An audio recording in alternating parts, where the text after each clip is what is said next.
No, not so much because what they have and what I rely greatly on, especially in the New York State race, is matching funds. New York State matches it by it's a sliding scale, but call it 10 to 1. So I mean, if I raise even $10,000, all of a sudden I have a six-figure race. Really? Raise $50,000, I have a $500,000 race. Where does that money come from when you say New You York State? from the taxpayers, Okay. of Wow. course. Yeah. But your opponent had that plus big donations, or you had, and I guess you weren't in a position where they would come and knock on your door and say, "Okay, it's time to pay me back," because you didn't win. I didn't win, but I didn't ask for the big donations because it had to be. There's stipulations to it. It has to be small donations. It has to be within your district. $250 tops. I had people that gave me like $1,000. I couldn't take it because Really? the 250 was worth more. 250 is worth $2,500.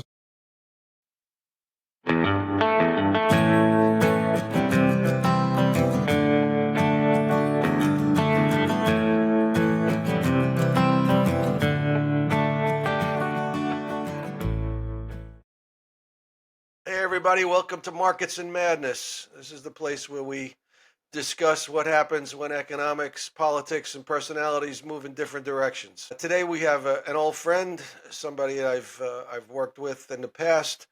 He's I guess you could call him a Renaissance individual. He's been in the markets, an options broker. He was Marine. He was a commercial airline pilot. He's ran for national office in politics, local New York State office in politics.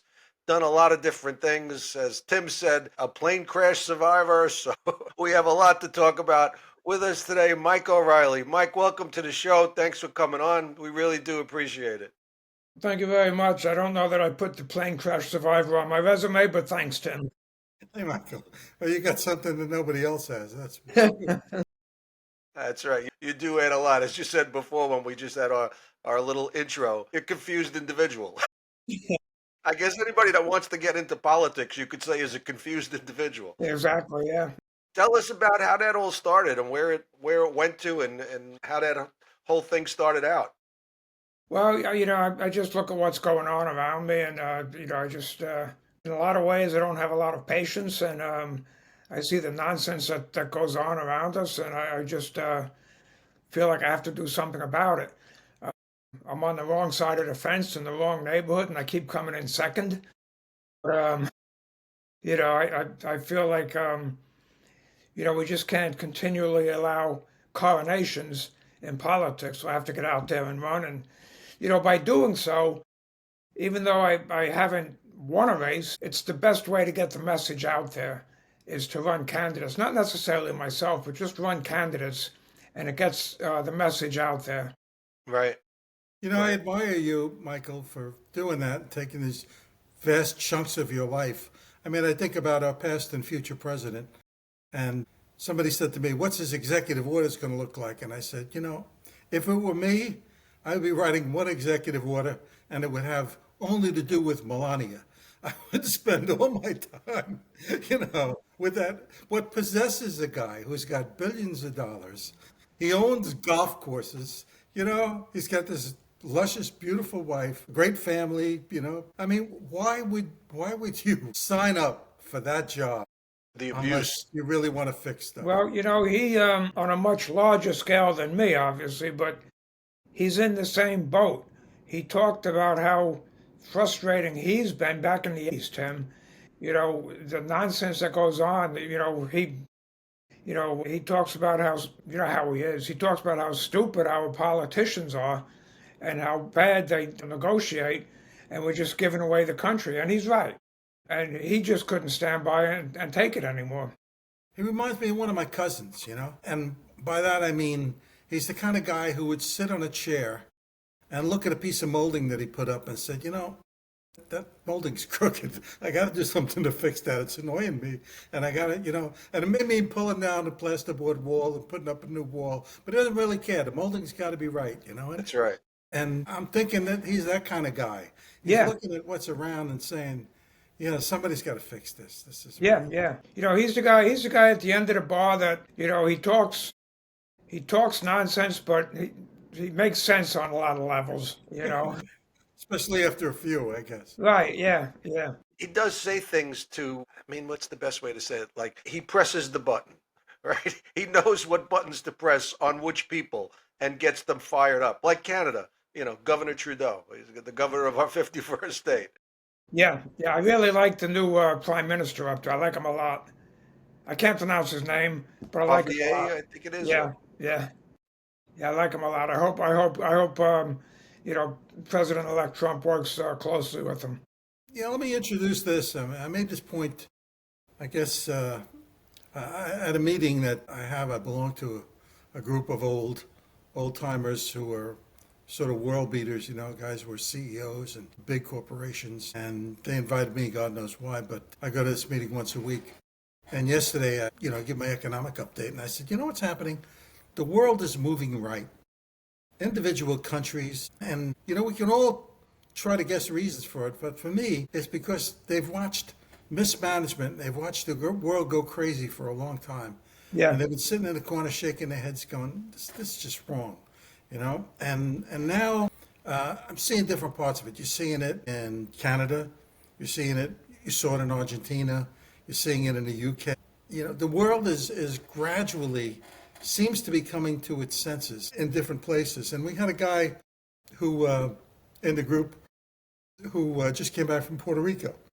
And he said, Puerto Rico's changed. You couldn't mention Trump's name 6 months ago. They hated the guy. Now they love him. yeah, yeah, And we've all seen what happens when we follow these lunatics, these yeah, lemmings into the sea. And the world that's happening all over. That's one of the reasons the markets are so difficult to predict. You see yeah, capital, whenever a country moves right, first thing you see is the currency responds. Then you see capital inflows as you get a better investment climate, and the capital markets start to go up, and it has reactions in their bond markets. And when that happens in two different countries, you don't know which way to move. And that's kind of happening now in a lot of places. Yeah. No, I agree. I've often said the pendulum only swings so far, and then it comes back. I mean, you even look at California; they've had it. Look at New York. President Trump came through New York in this last election, and he got almost 3.5 million votes in New York. I mean, don't quote me on this, but that's more than almost every Democrat governor ever got in New York. It's incredible. Lee Zeldin did a phenomenal job. He got 2.7 million votes in New York in 2022, and he almost won.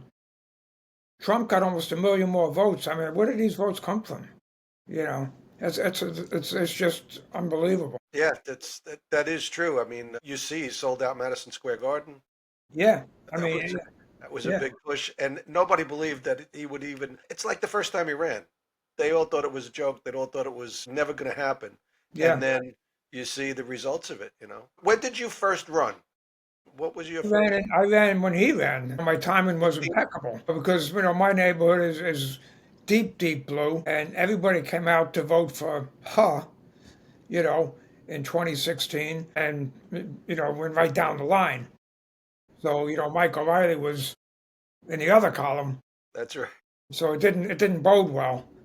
But anyway, it's a tough race, but People have always said politics are a dirty business. And what have you found? And I'd say being on the inside, having fought the fight, what do you have to add with that? yeah, I mean it is, but it's astounding to me. Like I just ran for state senate, and the guy that I ran against, he's just one of these guys. He's very personable and this and that, but he's I don't want to get myself in trouble, but he's always under the limelight for one thing or the other.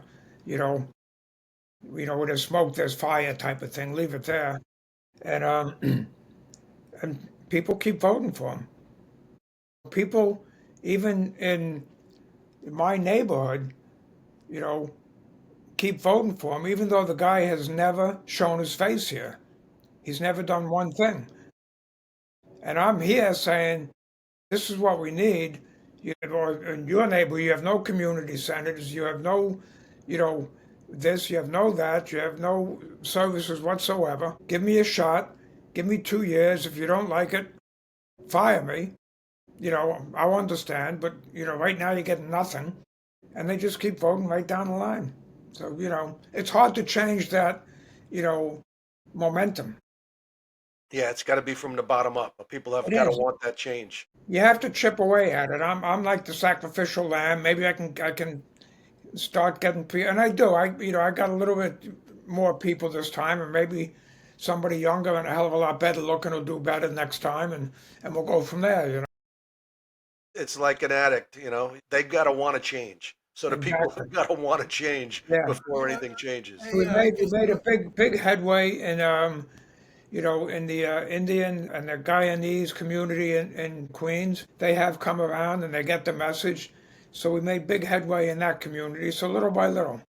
well, I don't. I have to disagree a little bit. I would say it's little by little. I think we live in a world where people are reactive and not proactive. If they were proactive, they'd look at the situation and say, "All right, this got to change, got to do that." But if you look at the presidential elections, for example, Obama was a reaction to Bush. Trump was a reaction to Obama. Biden, I'd like to say, was a reaction to Trump, but I don't really think it was because I don't really believe the vote was fair. Biden got 15 million more votes, 15 million more votes than he did last time. And The where are average. those 15 million votes? I mean, We'll it's see. We'll see about that. you add up all the votes in it Yeah. reminds me of the bank I used to work for. The bank would make $60 million for the quarter, and you go to a cocktail party and you meet 10 guys that his department each made $15 billion. And I would just keep adding up the sum of the parts and saying they're not here. That's what that election seems to be to me. Yeah. Yeah. Yeah.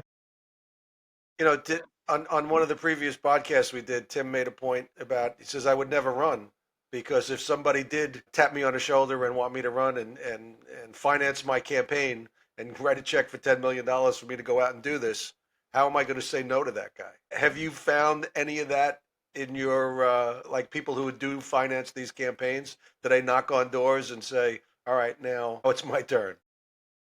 No, not so much because what they have and what I rely greatly on, especially in the New York State race, is matching funds. So New York State matches it by, it's a sliding scale, but call it 10 to 1. So I mean, if I raise even $10,000, all of a sudden I have a six-figure race. Really? Raise $50,000, I have a $500,000 race. And where does that money come from when you say New You. York State? From the taxpayers, Okay. of Wow. course. Yeah. But your opponent had that plus big donations, or you had, and I guess you weren't in a position where they would come and knock on your door and say, "Okay, it's time to pay me back," because you didn't win. I didn't win, but I didn't ask for the big donations because it had to be. There's stipulations to it. It has to be small donations. It has to be within your district. $250 tops.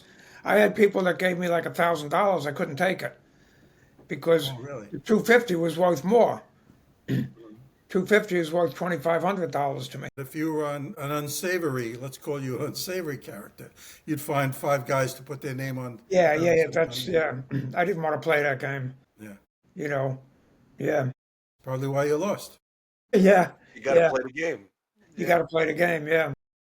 And I think that's what's wrong. I mean, I told a story. I don't think I ever told it on a podcast, but I used to do CNBC every week when I worked for the bank. I think it was called FNN back then, and then later on it became CNBC. But the studio was probably 3, 4 blocks from where my office was. And I lived in Montclair, New Jersey. So for a 6 o'clock or 7 o'clock show, I wasn't going to go back home to Montclair and then come back into the city again. So I would just go to the studio and open up my computer and write and hang out. So I'm in the studio one day, and I'm in the green room typing away. And I got at least an hour, maybe 2 hours to go on the air. And a guy shows up, and I won't mention his name, but he was a former federal budget director. He had the job that David Stockman had. So now this guy is what I guess we would all call a major insider. Right. And he starts talking to me about the problems. And this was back in the 90s. George Bush Sr. was president. The big show on the air was not Boston Legal, but the one, LA Law. LA Law was the big show that everybody watched, prime time. So he said to me, what do you think the problem is? And I said, I'm reluctant to answer that question. I got to tell you the truth because, you probably forgot more about how things work inside than I'll ever know. So I don't want to sound like a wise guy and tell you what I think the problem is. You know the problems way better than I do. Right. So he said, I respect that. He said, but speaking as somebody from the markets, you hear as a representative from the markets, what do the markets think the problem is? I said, well, now this is going back to 1990. The debt was about $3 trillion at this point. I said, well, the markets would like to execute a congressman a day until we get this budget under control. The markets are absolutely furious about the way money is spent. And the bond market, and I think Yardini coined the term bond market vigilantes back then. I said, the bond market responds to this mismanagement of the budget. And I said, and you asked what the problem is? The problem is we vote for lawyers. And they don't have to be good lawyers. As long as they make these sound bites that make them sound like, like statesmen, we vote for them. We don't know any better. Right. We look at them, we watch them for 30 seconds or 60 seconds, and this guy knows what he's talking about. And we go into the booth and we vote for him. And we say, okay, go to Washington with a rule book and look out for me, your constituent. But then we learn later on that we're not their constituents. Their constituents are the people that gave them the money to make the sound bites. And we think we're electing Washington and Jefferson, and you know what we're getting? We're getting Brackman, that bald guy from LA Law. Right. Right. And he said, you don't even know how right you are. Yeah. He said, you really, and it struck me, and I walked away from there jaded, looking at the whole process, saying, money infiltrates this whole process. And I was really, for a time, I was for McCain because I thought maybe he had some kind of solution to the finance issues to the election. But that's at the core of the problem, isn't it? I have a neighbor. It is. Yeah. I have a neighbor down in South Carolina, a genteel Southerner. One of the nicest men you'll ever meet in your life. And he was involved in unions on a local level down south and then ultimately the national level. He was in Washington. He traveled to all 50 states working for the union. And he said, I used to bring envelopes to both sides, shake their hand. Yeah, we want to help you get elected, but we need this, He says, and there were times, he says, I had a couple of women working in my office and there were congressmen that I wouldn't send them to alone. I had to accompany them because you don't know, like they came back with stories if they went alone and I couldn't have that, So yeah. And that was, he retired probably 5 years ago, 4 years, 8 years ago, something like that. So it was still prevalent, still It real. circles back to politics as a dirty business. Yeah. Yeah. Yeah. Yeah. Now it needs to be cleaned up and, who knows? Maybe President Trump will clean up a lot of it. What about New York State politics? What's going on with the governor, with the mayor? Some of the things locally in the city. We talked about it last week. Congestion pricing. Yeah, I mean, it's just so unpopular. It's with the Democrats, with the Republicans, of course, everything. I mean, congestion pricing. You can only take so much. People are going to doctor's appointments. People are going to work. People are going, into the city. People are trying to run their businesses. They're trying to, they have Broadway shows, hot dog stands, and you have congestion pricing. So, And if the, we had Alex Jaya on who lives in the UK, and he says that's been in London for a while, 12 pounds to get into London, 12 pounds. Unbelievable. But they have a tube system that works. They have Yeah. they have rail systems that work. And I'm not saying that, the MTA, the transit system here doesn't work, but people do get set on fire, No, I mean, I'm looking out my People do get thrown in front of the tracks. right out my door. I'm looking at the A train. I will not go on the A train. My wife won't go on the A. No one will go on the A train. It's not an option. Right. It's simply not an option. So, Yeah, if you have a viable, you know, Mass transit system. uh, Yeah. maybe, but you don't. You have the buses, um, but that's not really a viable alternative. So yeah, so the congestion pricing is not popular. I saw a commercial just last night, and it's one of these, it starts out dark and gloomy about the traffic and about how ambulances can't get through and this and that, and then it bursts into sunlight about how great congestion prices is, and there's no traffic on the road, and the ambulance is just sailing through, and everybody's happy. And Why was it growing on the oh, it's LIE? wonderful. Yeah, yeah. People are skipping down the street. Yeah. So, thank you for congestion pricing, Yeah. That's type right. of thing. So that's going on. There's a lot of things going on. The whole city of yes that's going on down here is a complete disaster. Trying to turn they were so strict with zoning laws for years where you couldn't do absolutely anything with your property whatsoever. And now if you have a shed or an attic or a basement or a spare room, they want you to rent it out. Forget about the fire safety laws and everything else. Don't worry about any of that. Just rent the damn thing out. We need the space. So all of that's out the window, literally. Just a lot of nonsense going on. It's because they need the money. That's the bottom line. They spend the money on things like illegal immigration and all sorts of other environmental stuff, which, everybody's pro-environment, but you're just throwing it out the door. So. And when somebody really does step up and run New York well and show up when 9/11 created havoc, Rudy Giuliani, Yeah. then they crucify him and they threaten to sterilize him so that he's out of the gene pool. Oh, yeah, yeah, yeah. Look That's what they the did to that guy. that's, It's that's, unbelievable. that's the MO. Yeah, yeah, yeah. On another note, which is kind of crazy, I've been reading these things online that the whole idea of the U.S. corporation and Trump is not really going to be the 47th president. He's going to be the 16th or the 19th president of this corporation. Have you heard any of that talk? Like it comes from the conspiracy theorists around. I haven't heard anything about that. Okay. Yeah. Tim, have you heard any about that stuff? No, sounds like a rehashing of the old conspiracy theories. I can't think of the one that was very popular. Q. And, but it sounds like that just gets rehashed. Right. You just look at it in different. Right. Okay. All right. Just wanted to see if there was any thoughts there. Well, I think there's some truth to it because we talked about money in politics a minute ago, and you just can't deny that side of it. There's so much money there. And the governor of New York now, you mentioned that Lee Zeldin had a decent run. Trump got more votes in New York than Zeldin got. But I'm not a New York resident. But is Governor Hochul, is she going to run again? Was that the last election 2 years ago? 22. I think she's running in 2026. She will run again. I'm not sure who's going to be the Republican candidate. There's a U.S. representative, Mike Lawler. Right. His name being thrown around. Maybe Maliotakis. I don't know. A few others. Yeah. What do you think Trump's executive orders are going to look like? What do you think the first 10 are out of 100?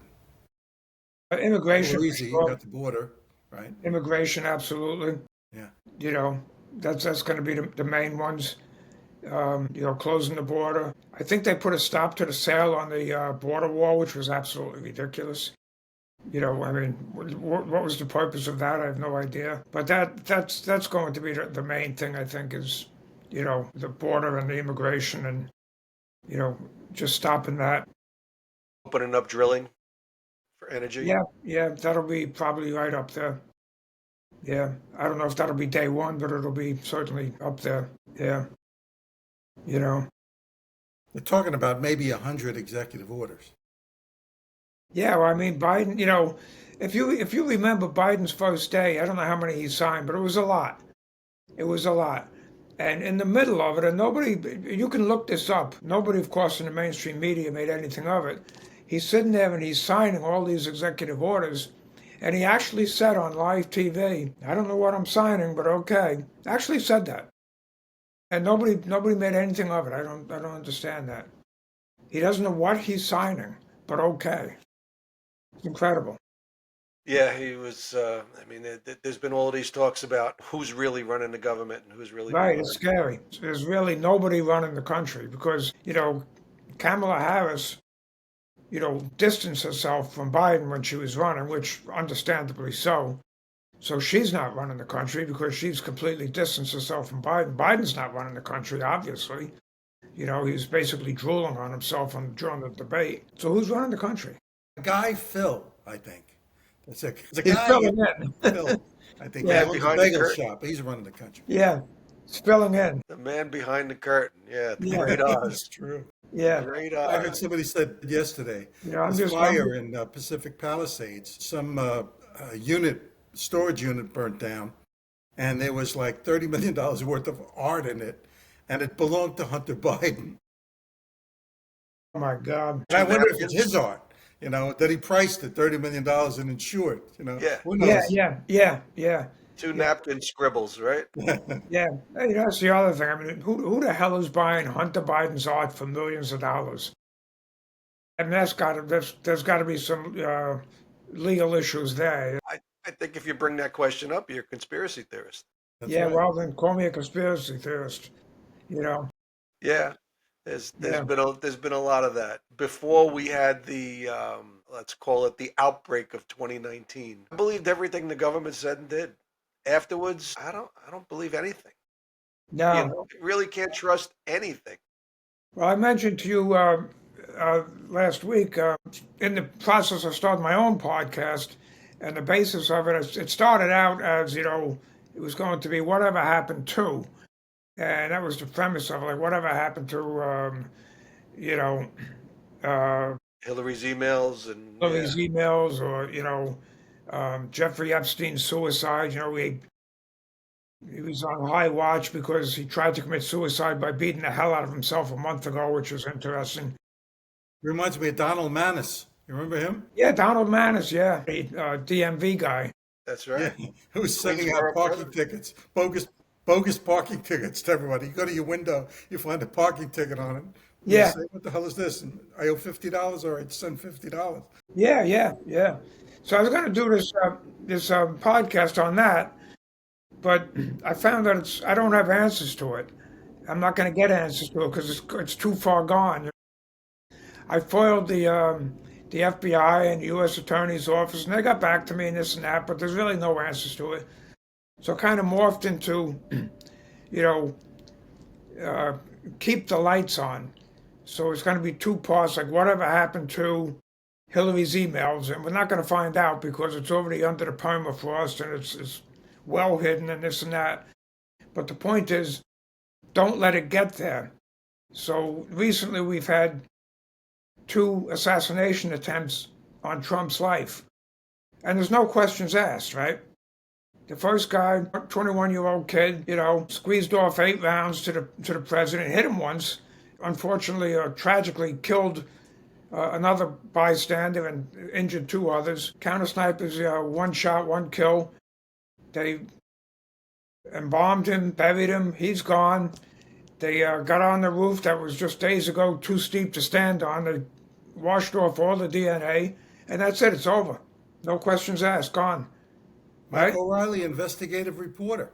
That's This is a just new fine. chapter. Yeah. The other guy, he's making 36 grand a year. He's traveling all over the world. He buys an AR. He's got tons of convictions, including owning a weapon of mass destruction, which is a fully automatic weapon, which you've shot before, Tim. So you understand why it's messing a weapon of mass destruction. Don't have anything about this guy.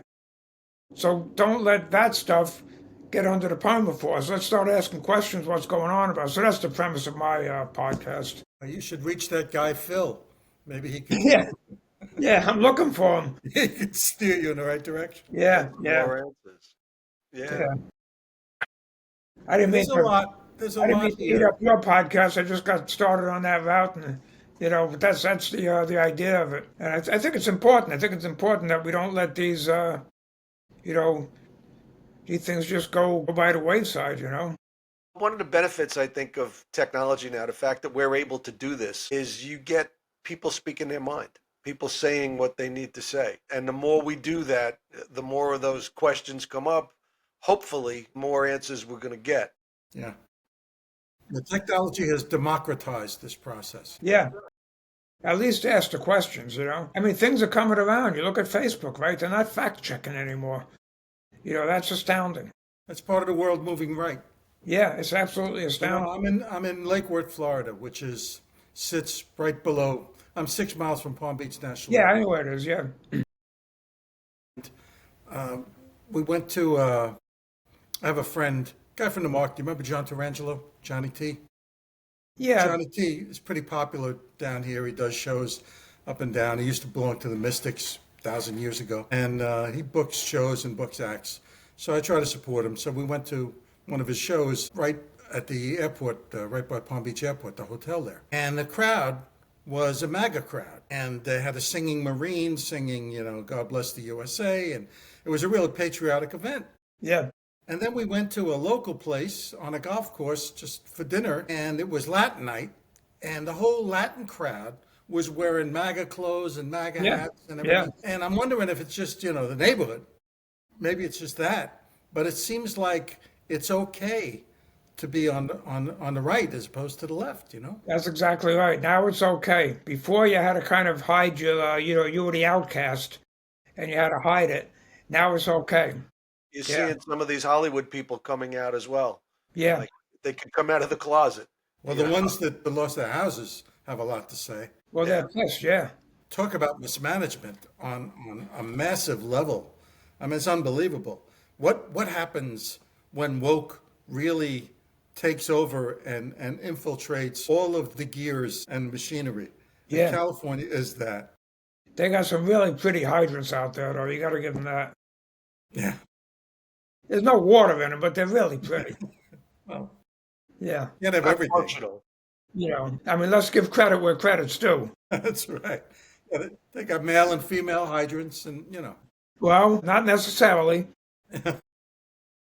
Some of them are binary. Well, I think we're in for a new tone, as you say, in the next 4 years, and hopefully beyond. I think we Yeah, have I don't criticize them or question them. I mean, some of the stuff, if I have a neighbor who's completely, woke, and we get along great. We go way back, but we can't talk politics. But I know if he comes to me and he's going to start talking about, how this crazy orange man wants to, buy Canada and this and that. I don't really have an answer for him, but I know when he was running in 2016, there were times where I said, well, I support President Trump, but I don't agree with this. He's gone too far. Or I don't agree with that. He's wrong about. He turned out to be right about everything he said, and I was wrong. So I don't disagree with him anymore. I just figure he's right. Yeah, you talk about, when he first ran, he said, they're infiltrated my campaign. They're spying on me. Yeah, yeah, that's the one that really, They're I spying on thought me. he's far gone after. yeah. I wrote him off after he chopped up McCain when he made the Yes, comment. yeah. That That really was bothered me. Yeah, And I that thought, bothered me too. yeah, and I wasn't crazy about McCain. Right. McCain, all of his career, I loved McCain, but after he started siding with the Gang of Six, I thought, he's lost it. He's been absorbed into the Borg, Right. Yeah. and Trump came out against McCain. I think that cost him Arizona. I Yeah. really do. I think so. Yeah. Yeah. Yeah, he's not afraid to speak his mind. He's not afraid to push their buttons, as we said earlier. I think his cabinet's going to be interesting. Some of these Senate confirmation hearings that we've had this week, some of the things that come out, I think the Attorney General, she really held her ground very well, Pam Bondi. She did great. Yes, she Yeah. did. I think She she did held great. her ground The very Treasury well. Secretary too. I didn't see any of those comments Yeah, he yesterday. came back. He said, Treasury Secretary and the Energy and Bergman too. Treasury Secretary said he responded to this oligarch comment. I think it was Blumenthal or somebody threw this oligarch at him, and he said, well, you just gave congressional medals. You gave congressional medals to To 2 or Soros those 3. and at least 2 people that would have to be considered oligarchs, and then Bergman. I did see that. they said something about Burgum said, we're in a race with the Chinese for clean energy. And he said, well, actually, we're in a race with the Chinese for energy. Right. They just raised all these, they're building all these coal-fired plants and what have you. It's energy. It's not clean energy. Right. Yeah. Yeah. No, I mean, it's like Trump pulling out of the Paris Accord. Yeah. Because all the people that think that's crazy, I guarantee you they haven't read the Paris Accord. China and India are developing nations. India just landed on the moon. They're not developing nations, but they are in the Paris Accord, which means that they can, continue to increase their carbon footprint while we need to keep decreasing ours, which of course costs us dearly in production.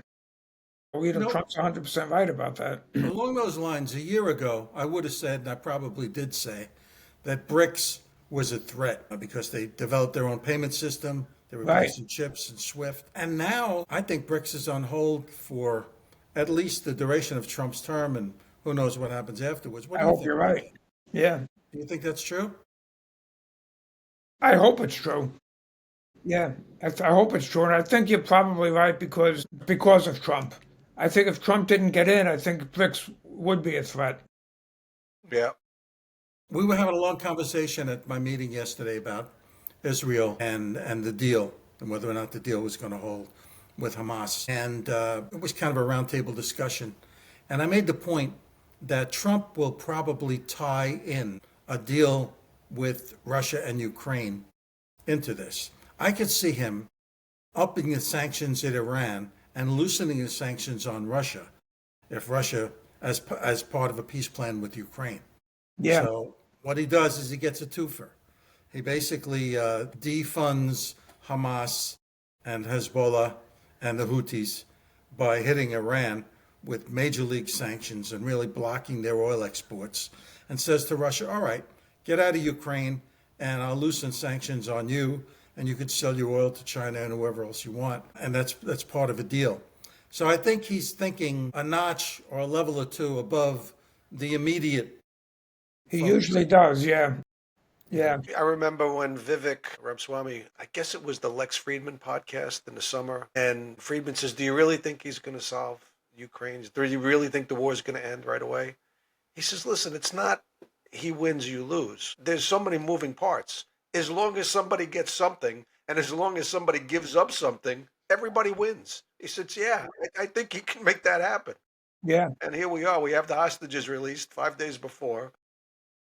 His point in that interview was that a big piece of Trump's goal is to break up this alliance between China and Russia. And that is a big piece of the pie. I don't know how he does that, but I mean, he's doing so much, and he's not even inaugurated yet. He's not even in office yet. I mean, it's astounding to me how much effect he's had, not just here, but on the world stage. The entire world is, more than looking at this. They're focused on the Trump inauguration. 2 years ago, I was in Dubai with a client friend, and we talked about we talked about Biden's presidency and Trump's presidency. And he said, these satellite countries need a strong shoulder to lean on. Yeah. And if the U.S. isn't going to be that strong shoulder, they got to lean somewhere else. You want to be the broad shoulder guy to say, yeah, come on my back, I got you. Right. Right. And then you make friends around. And, he was very impressed. This was a Lebanese gentleman who said, think about what they did. What was it, the Abraham Accord? He said, you had El Al flights flying into, very Arab countries, and just the opposite, going into, those Arab flights flying into Jerusalem and to Tel Aviv. He said that it's astounding. He was shocked at that. It's absolutely astounding. I think in that vein, we have to stop trying to make democracies in that part of the world. They're not ready for it. They don't want it. A strong shoulder to lean on is great. Stop trying to make democracies in places like, Iraq and Syria and Afghanistan. They're not ready for it. Well, let me introduce this. I think probably the most powerful, let me take it a notch up. Everything you do, it can be boiled down to the law of demand and the law of supply. Virtually every action you take is to satisfy a demand if you define demand as need or a want. All your actions, So supply and demand and markets are a major league, probably the major motivating human factor. Now, Trump has not control, but major league influence on everybody's access to the U.S. consumer. Yes. It'll be bigger if he locks Canada into it as well. But if the three of us went to an island, we'd try to figure out what we can build to sell to America, And I think, I don't know, I don't have any insight to the guy's mind. I mean, his mind is far more reaching than mine. But if I were him, I would be looking at taking the China export model. In other words, we're giving you major access to our consumer. I'm going to reduce that because you're using it to build your military. And I'm going to dole it out to Russia and India. I agree 100%. Yeah. So Russia and India could have major league trade access to the U.S. consumer. And that's a lever that he could use. And it hurts China and drives a wedge between Russia and China because it makes them competitors, which they're not right now, and brings India into it as well. And now he's got a huge part of the world in China's position. I really think that's where he's probably going to go. Yeah, the only thing about that is Russia can't fill what China sells, I don't think. I mean, Russia is a big gas station. Yeah. India It's can. got a lot of raw material, and India can fill that role. India can fill the India's got role. an educated workforce. Yeah, India has a workforce, and then from what I understand, all the hubbub about Greenland is they have a hell of a lot of lithium under the ground, which is the interest there. So that can fill the void instead of getting that from China. If we can get that, we're not Yeah, I going to. think that's really what's behind this Greenland initiative. I think That and strategic. geographic, yeah. So I think if we can work out some sort of deal, I don't know if we're going to be able to buy it, but if we can work out some sort of a lease or whatever, however, wherever the chips land, that would be great. Some partnership. Yeah. Yeah, So we're in the age of markets.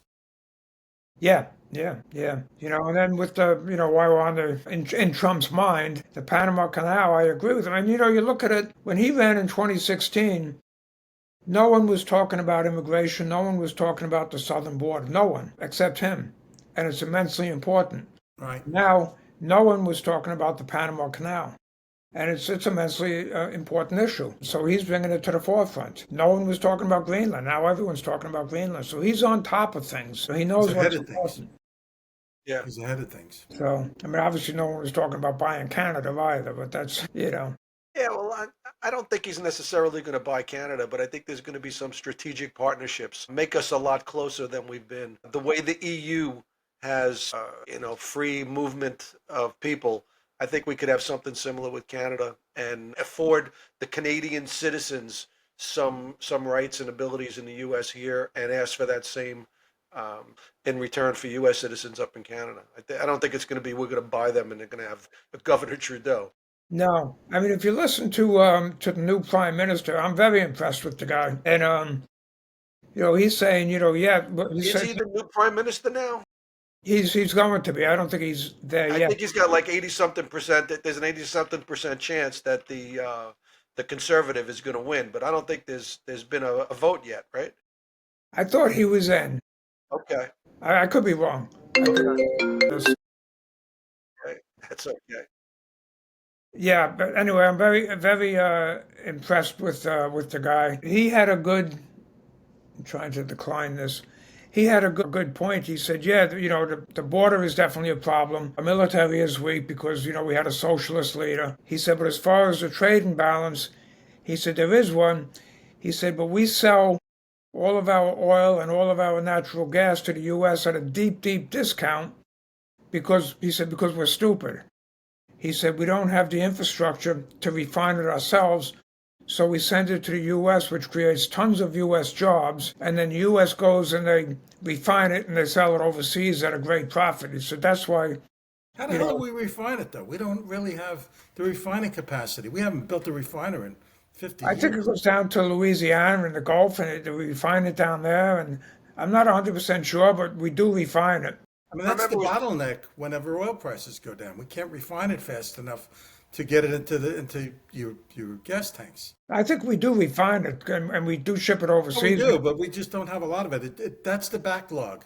Yeah, we don't refine our own. Like we have a lot of oil. We produce a lot of oil and gas, but we ship it overseas. And then we import oil as well. Yeah, that is refined.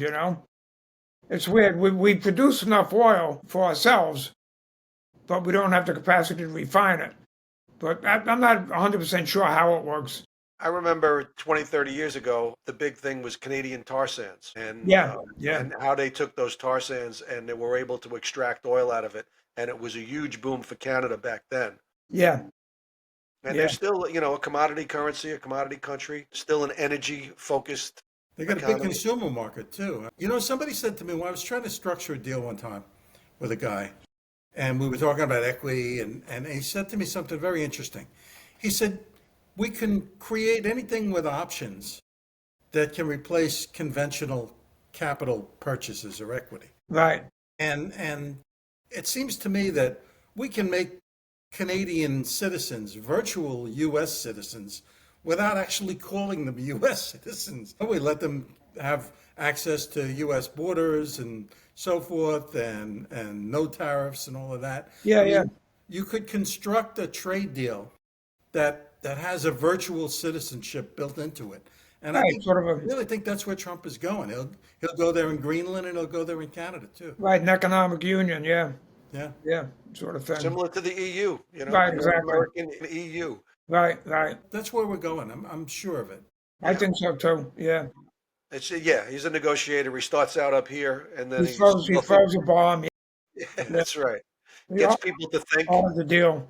to look at different solutions, and then they work it out in the middle. Yeah, and then he teaches them how to dance.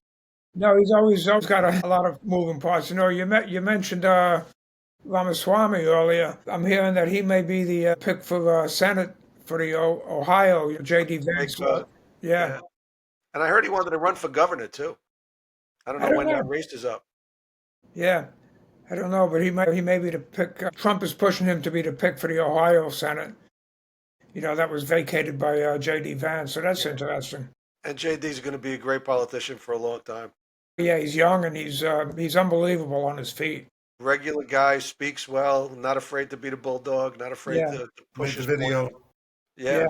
Made I've the never seen videos. anybody that's so good on his feet. Yeah.